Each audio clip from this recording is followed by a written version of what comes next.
బీరకాయ ఫ్రై ఎలా చేయడం చూద్దాం. ఫస్ట్ ఆయిల్ పాండి తీసుకొని జీలకర్ర ఆవాలు వేసుకొని టమాటా, ఉల్లిపాయ, కొత్తిమీర, కరివేపాకు వేసేసి బాగా కలపాలి. కలిపాక మూత పెట్టేసి 5 మినిట్స్ కొద్దిసేపు మగ్గనివ్వాలి. మగ్గనిచ్చాక కొద్దిగా పసుపు వేయాలి. పసుపు వేసి కలిపేసి బాగా ఫ్రై అయినాక ఆనియన్స్, టమాటాలు మంచిగా కలుపుకోవాలి.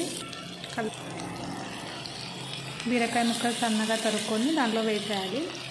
వేసేసి బాగా కలుపుకోవాలి. మంచిగా బాగా పసుపు అన్ని పట్టేలా కలుపుకోవాలి.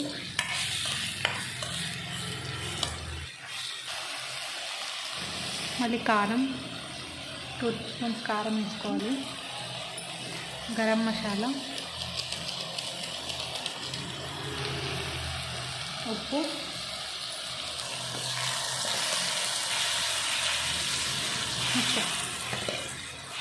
బాగా కలుపుకోవాలి.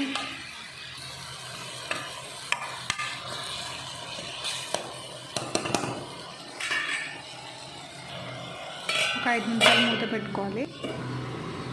5 మినిట్స్ మూత పెట్టుకొని మగ్గించుకోవాలి. ఇప్పుడు బాగా కొంచెం మగ్గిన తర్వాత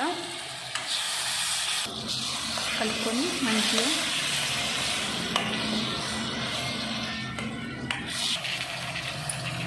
ఇప్పుడు దీనిలోకి 2 స్పూన్స్ అల్లం వెల్లుల్లి పేస్ట్ వేయాలి.